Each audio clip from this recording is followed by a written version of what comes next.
Chega mais, torcida gloriosa, torcida do Botafogo, ligada aqui na nossa segunda edição do Plantão Glorioso. Tem muita notícia, galera, muita coisa pra gente falar desse dia agitado no Botafogo, os bastidores do Glorioso agitadíssimos.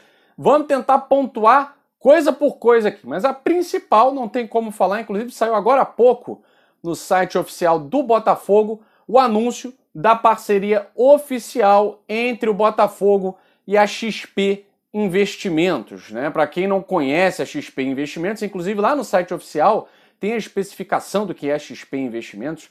É um banco praticamente, né? Especializado em captação de investidor, né? E lembrando que 49% em algumas farpelinhas, quase metade, né? Um pouco menos da metade da XP Investimentos pertence ao Itaú Unibanco, cujos donos, né, maiores acionistas, são os irmãos Moreira Salles, né? Então, mais uma vez, os Moreira Salles, dessa vez através de uma célula, não tem nada a ver diretamente com os irmãos Moreira Salles, mas uma célula do Banco Itaú Unibanco, a XP Investimentos, ajudando Cruzeiro e Botafogo a conseguirem donos, praticamente. A palavra é essa, galera. A palavra é essa, a gente vai falar sobre isso aqui. Donos do clube. Porque apesar de, vamos lá, né, muita gente preocupada, o Botafogo pode vender 51%, a tendência é não.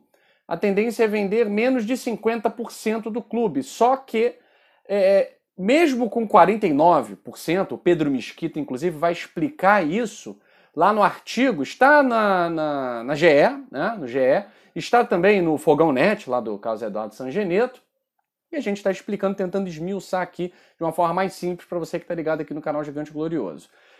Apesar de ter a menor parte, se não for para gerenciar, se não for para ser o controlador das ações do clube, nenhum investidor vai querer colocar dinheiro, né? Como a gente já falou aqui, ninguém vai querer colocar dinheiro para dirigente amador comandar o futebol do Botafogo, tá certo? Então, na verdade, apesar de ser uma farpela menor do que a metade, esses investidores vão tomar conta, vão ter o controle do clube. Isso, obviamente, vai estar exposto em contrato, né? Agora, isso está acontecendo, né? Isso já está delineado com o Cruzeiro. Como é que vai ser com o Botafogo? Depende muito. Tá? Depende muito. Por quê? A XP Investimentos agora, gente, vai ser a responsável pela captação desse investidor, do novo dono do Botafogo. A grande verdade é essa. Eu estou traduzindo aqui no bom e claro português, tá certo? E aí você pode estar pensando, pô, então ficaram parados esse tempo inteiro? Claro que não, gente. A própria ação da XP Investimentos em ter parceria com o Botafogo para buscar mais violentamente um investidor significa que o Jorge Braga estava trabalhando. Significa que o Jorge Braga estava trabalhando. E uma XP Investimentos, meus amigos, é uma empresa, é um banco com um know-how, com um gabarito. Eles já trabalham com investimento há muito tempo. Então não vai ser o amigo do vizinho do Montenegro que vai investir. Não, não tem isso. Né? É uma empresa especializada nesse tipo de captação. Então o Botafogo, com toda certeza, estará em boas mãos. Não foi o processo que foi feito com Vitória, com Figueirense, foi nada disso. Foi nada disso. Sem contar, agora que a nova SAF, né, a Sociedade Anônima do Futebol, vai beneficiar e muito investidores, especialmente estrangeiros. Tá certo? Então vamos falar sobre isso. Galera, tá assistindo esse vídeo, não é inscrito no canal Gigante Glorioso, inscreva-se, estamos próximos aí dos 34 mil, a gente tem a vontade, o sonho de chegar a 40 mil antes do final do ano. No final do ano, dia 31 de dezembro, chegar a 40 mil, vai ser para nós maravilhoso. A gente conta com vocês, gosta do conteúdo, deixa um like, seja membro aqui do canal Gigante Glorioso. Vamos falar do que interessa, galera. Bom, eu tô com a matéria aqui, tá, do GE, venda de Botafogo e Cruzeiro, isso aqui é a chamada, né? Negócios do Esporte, que é a coluna do Rodrigo Capello. Né? Venda de Botafogo e Cruzeiro prioriza donos de clubes no exterior e executivo traça perfil. Quanto mais agressivo, melhor. Então, aquela história de que seria a montagem de um elenco competitivo, mas a longuíssimo prazo a gente conquistaria aí uma Copa do Brasil, todo ano vaga para Libertadores, tentar beliscar em 3 anos uma Sul-Americana e tal. Segundo a XP Investimentos, ela está buscando um investidor que seja agressivo, ou seja, os resultados vindo também a curto prazo. É claro que você não vai ter uma potência mundial em 1, 2, 3 anos, né? Mas a curto prazo, um time extremamente competitivo disputando competições internacionais nos próximos 2 anos, talvez, né? Vamos ler aqui a coluna do Rodrigo Capello. O Pedro Mesquita, que é o head, né, que se chama no banco de investimentos da XP, que é o cara, né, ele traçou o perfil desejado do próximo dono do Botafogo. Vamos procurar o melhor para o clube. Claro que, para o clube, o quanto mais agressivo for esse investidor, melhor. Querer resultado rápido é melhor, mas também não pode fazer isso para não parar de pé como foi no ano passado. Para não parar de pé, né? No caso, tropeçar nas próprias pernas.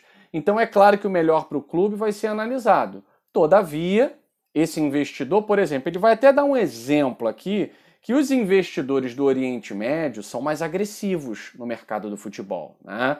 A gente vê aí as equipes europeias que foram compradas por eles, né? Eles são mais agressivos, eles fazem altos investimentos, trazem jogadores de nome, renome internacional, investem em estrutura, né? Modernizam estádios. Então eles já são agressivos nesse primeiro momento, né? Então o Pedro Mesquita também trouxe aqui um prazo aproximado para que logo após o Campeonato Carioca o Botafogo já tenha esse novo controlador, esse novo dono. Ele diz o seguinte: a nossa intenção é que no primeiro trimestre a gente consiga fechar tudo para o Cruzeiro. Para o Botafogo, a gente espera que isso aconteça no segundo trimestre do ano que vem. E aí, antes que você reclame, né? Gente, segundo trimestre do ano que vem é um prazo espetacular, porque é depois do Campeonato Carioca. Segundo trimestre significa abril, maio, junho. É quando inicia o Campeonato Brasileiro. Já está muito bom. Tem janela internacional, tem uma série de coisas aí. A gente sabe que aquelas primeiras rodadas do Brasileirão são rodadas ilusórias, né? Mas o mais interessante aqui é que o prazo para o segundo trimestre, ele atende aos interesses do Botafogo, principalmente se o Botafogo for campeão da Série B. Se o Botafogo ganhar a taça da Série B, para nós é extremamente interessante, porque no segundo trimestre começa a Copa do Brasil, quarta fase, começa o Campeonato Brasileiro, o Campeonato Carioca é laboratório, tá certo? Então, basicamente, essa parceria que o Botafogo fechou com a XP vai acelerar e, obviamente, atrair investidores que já fazem parte do mercado do futebol. E aí o Mesquita disse o seguinte: pode ser um investidor do Oriente Médio, pode ser um investidor europeu que já seja dono de um clube, e aí tá dentro aí aquela situação que a gente vinha falando do dono do City, né? E também um investidor norte-americano com quem o Botafogo já vinha conversando. Tá certo, galera? Cenas dos próximos capítulos. Vou pular o assunto porque tem muita coisa para falar. Eu fiz um vídeo curtinho agora, 3 horas da tarde, falando da questão do Chay, né? Foi detectada no exame uma lesão parcial nos ligamentos do tornozelo do Chay e a gente tem que começar a trabalhar com a ideia de que pode não ter o Chay. Não é só para o jogo contra o Confiança, né? Trabalhar com a ideia de que, pelo menos, pode não ter o Chay aí durante 1, 2 semanas, né? Agora, uma coisa que o departamento médico do Botafogo tem feito é surpreendido positivamente todo mundo. O Hugo, a previsão era ano que vem. O Hugo já voltou antes e já é titular, tá certo? O Diego Gonçalves também, a previsão era final do ano. Já voltou faz tempo. Volta como antes? Nunca volta, mas aí também não é culpa do departamento médico. Cada jogador tem um ritmo. O Pedro Castro demorou a entrar no ritmo. Agora já conseguiu se achar, já encontrou seu espaço no time, né? A gente vê o Ronald. O Ronald ainda não entrou como titular, mas também voltou antes do prazo. Então a gente torce. O Chay vai ter um acompanhamento diário, para que fique à disposição o mais rápido possível. Como a gente já sabe, o departamento médico do Botafogo não dá prazo imediato. Ele vai fazer uma análise, quando chegar mais próximo do jogo, ele vai dizer se o Chay está apto ou não a atuar contra o Confiança. Torçamos para que sim, sem que isso exponha o jogador, que aliás apareceu, como eu falei no vídeo das 12 horas e também nos shorts das 3 horas, apareceu aí para o mundo na lista do Tite, né? O Tite citando o Chay como um exemplo de meio-campista que dita ritmo de jogo. Isso é muito bom para o jogador, dá moral e tomara que ele se recupere o mais rápido possível, né? Jogo contra Confiança, quarta-feira. Botafogo, já nessa sexta-feira, né? No caso, hoje, começa aí a venda dos 9.999 ingressos. Não entendi ainda essa, né? Mas ok. 10 mil ingressos à venda contra o Confiança.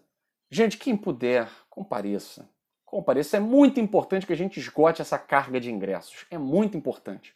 Porque esse jogo contra o Confiança, ainda mais sem o Chay, ele se torna o jogo mais importante das últimas 3 rodadas. Porque depois o Botafogo joga contra o Vasco em São Januário e vai para Campinas jogar contra a Ponte Preta. É preciso garantir esses 3 pontos contra o Confiança para a gente não ter que ficar voltando a fazer uma série de contas e ainda mais sem o principal jogador do elenco, que é o Chay. Torcendo aqui para isso não acontecer. É claro que o Chay não joga sozinho também, né, galera? A gente está aqui falando e tal, mas o Navarro está em excelente fase. O Marco Antônio Enta tem dado conta do recado. A gente tem o João Carlos, o Canu ali, os dois segurando a beça ali na defesa. Pedro Castro melhorou muito. Então, assim, claro que não é só ele, né? Mas é um jogador de suma importância dentro do esquema do Anderson Moreira. Mas 10 mil ingressos estarão à venda, a gente já imaginava. Eu até imaginei 20 mil, né? Mas 10 mil, enfim, já é um avanço. Quem sabe contra o Operário, 20 mil, o jogo do acesso, o jogo da festa, né? Bom, gente, acho que de assunto basta isso aqui, né? Tem algumas outras questões aqui que a gente poderia até falar com vocês da questão do processo. A audiência já está marcada para novembro, né? O processo lá do Casa Gourmet. Casa Gourmet já tem 5 dias aí para se manifestar, né? O prazo está correndo sobre a proposta de reajuste do Botafogo. A gente espera que seja uma questão de acordo, né? Que não precise haver audiência de instrução e julgamento, que não vá para o lado litigioso, tá? E que o Botafogo tenha mais essa verba garantida com o Casa Gourmet, rendendo aquilo que se espera, aproximadamente 1 milhão por mês. Tá certo, galera? Fico por aqui. Plantão Glorioso fica por aqui, mas deixando um grande abraço para todos vocês, pedindo que vocês se inscrevam no canal, deixem um like. Amanhã o canal Gigante Glorioso estará na sede do Botafogo, prestigiando nossa amiga Aline Bordalo, que estará lançando um livro chamado Maurício o Escolhido, 1989, contando a história todinha do título que acabou com o jejum de títulos nacionais do Botafogo em 1989. Tá certo, galera? Um grande abraço, saudações alvinegras.